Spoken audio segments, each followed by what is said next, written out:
Okay, so pressure is force over area. Pressure can be measured in either pascals or Newton metre squared, which we're going to show how that they are equivalent.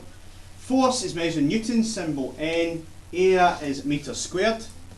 Okay, and to work out a definition, which we've just done, we just get the formula, put the numbers in, get the words in, the units in, etc.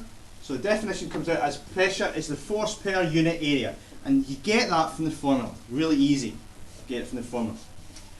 If you had 1 Newton of force and 1 metre squared of area, 1 Pascal would be 1 Newton over 1 metre squared, which means that 1 Pascal is 1 Newton metre squared, 1 PA is 1 Newton metre squared, to negative 2.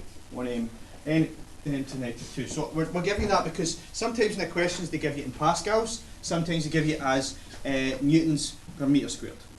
Okay, so it's allowed to transfer between the two. Right, what I want to move on to is, okay, we've got this formula, pressure's force over area.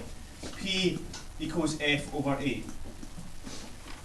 What factors affect the pressure you're applying? This is not water pressure, this is pressure, like pushing down pressure.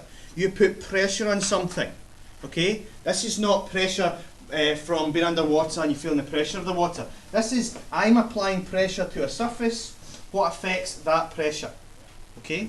So, how can I affect the pressure that I am applying to a surface? Give me some ideas. How can we increase the pressure I want to apply to a surface? Ross, go first. If you've got more mass, there's more pressure. More mass, right? Okay. So how do we increase pressure?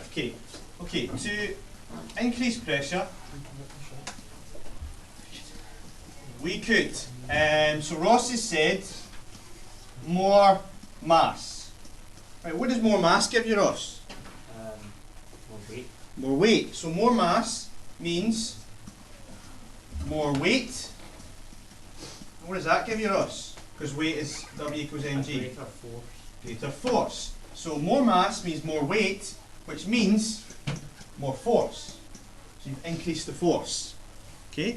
You've increased that force. So by increasing the mass, you're increasing the force, right? Fair enough. Very easy, right? How else could you increase the pressure you're applying to the surface, apart from increasing the mass? Alison. Decreasing the area. Decrease the area. So with a smaller area on the bottom here, if this number here is smaller, this number here becomes bigger. So by decreasing the area, we're increasing the pressure. So, decrease area. Decrease the area. Decrease the area will increase the pressure. So the more, if you take the example that I always give is, think of a woman's stiletto shoe. Okay, there's a common, I don't know if you've seen it or heard of it. It's when a woman wears a really sharp stiletto shoe, and she can stand on your foot and put her stiletto through your foot. It's been done in the past.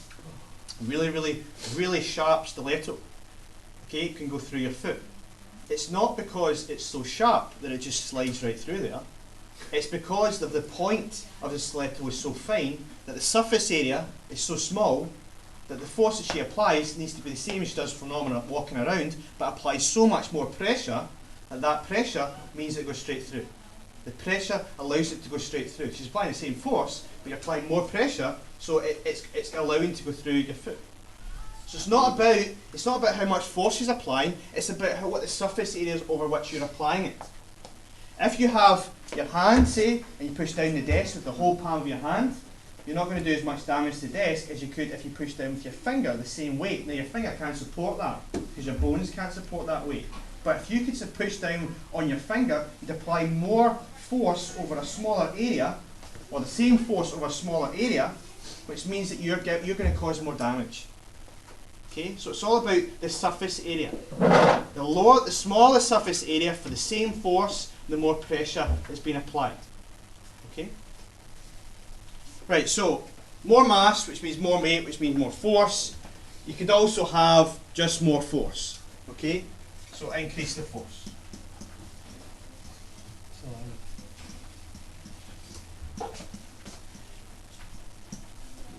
Okay, so increase the force. So there's 3 different ways which you can do it. Really only there's 2. But the point is we're increasing the force or we're decreasing the surface area. Both of them will give us our increase in pressure.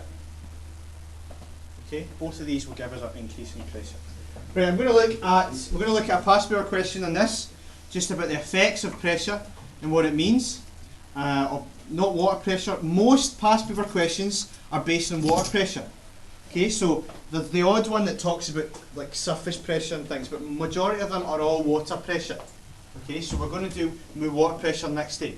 I want to look at a past paper question for this. First of all, it's question 22, I think, from 2002. So I'm just going to bring it up just now, and we'll have a look at how that looks. Right.